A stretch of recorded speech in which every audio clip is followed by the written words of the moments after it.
They say that when you lose hope, you lose everything. When you give up hope, you've lost everything. So there's always hope. When you have hope, you have everything, man. When you have hope in Allah subhanahu wa ta'ala, you have everything, man. You have everything that you could ever possibly need. I don't care who likes me. I don't care who respects me. If I have favor with Allah subhanahu wa ta'ala, man, forget you. Seriously. I don't need you to give me my dignity. Allah subhanahu wa ta'ala has given it to me. Because on the flip side of this, our Rasul sallallahu alayhi wa sallam said, but whosoever seeks to be pleasing to Allah, even if it's at the displeasure of the people, that means I do what Allah likes. I don't care who likes it. I don't care if my boss doesn't like it. I don't care if my neighbors don't like it. I don't care if my family doesn't like it. I don't care if my wife doesn't like it. I don't care if my parents don't like it. I don't care who doesn't like it. I do what Allah likes and nothing else. Our Rasul sallallahu alaihi wasallam said about this person that when they seek the pleasure of Allah, even if it's at the displeasure of people, that not only would Allah become pleased with them, He would make the people pleased with them. He would make and force the people to be pleased with them. And this is the promise of our Rasul sallallahu alayhi wasallam. And we know our Rasul sallallahu alayhi wasallam spoke nothing but the truth. So our Rasul sallallahu alayhi wasallam is saying that if you seek to be pleasing to Allah, that means I don't care who doesn't like the fact that it's time for me to make salah. I don't care what you got going on. I don't care if it's time for whatever it is else that's going on. It's time for me to pray. I'm praying. Dropping everything and I'm making salah. I'm not waiting to the end of the day and I go home and make Dhuhr, Asr, Maghrib, Isha, Jama'ah. I don't know where fiqh book you read that. But this is a fool's way of making salah, man. Allah has said in the Quran that He has prescribed salah at fixed times. Not with the exception unless you're working. Unless you're going to school. I don't know if that tafsir or that explanation is out there, but inshallah I don't know everything. I don't care what my boss thinks.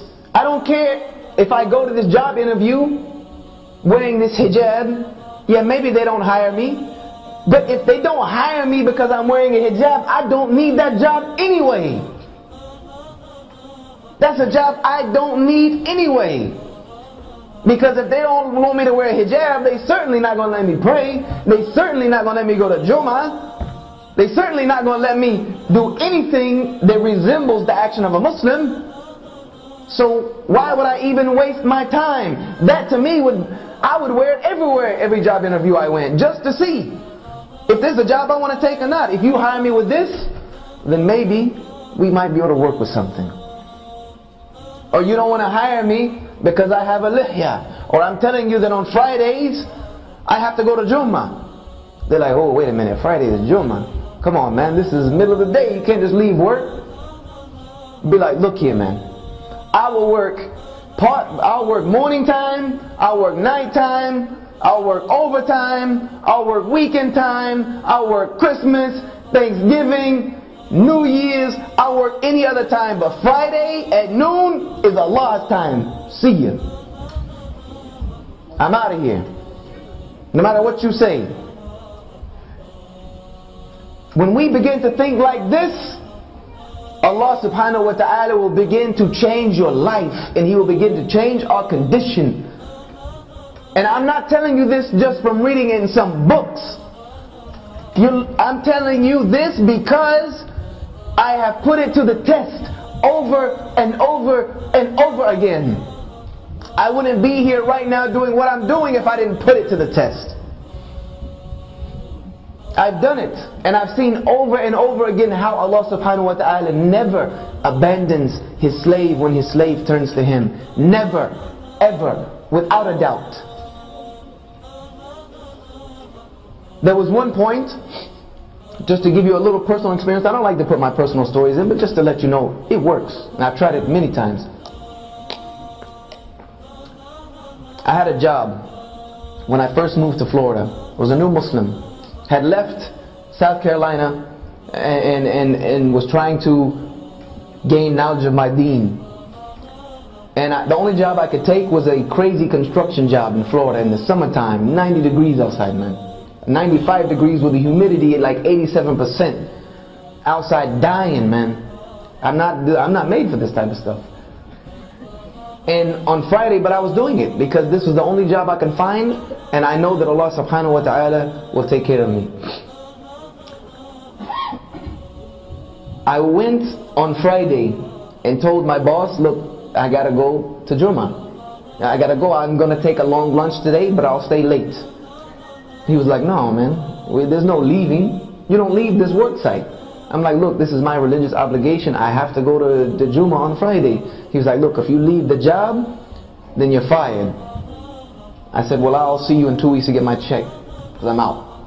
And I left. I just left. And I said to myself, Hasbunallah wa ni'mal wakeel. Allah is sufficient for me, man. I don't need, no. I'm not going to violate my deen because I think I need something from the dunya. So I left, went to Jummah, not knowing how I'm going to get another job.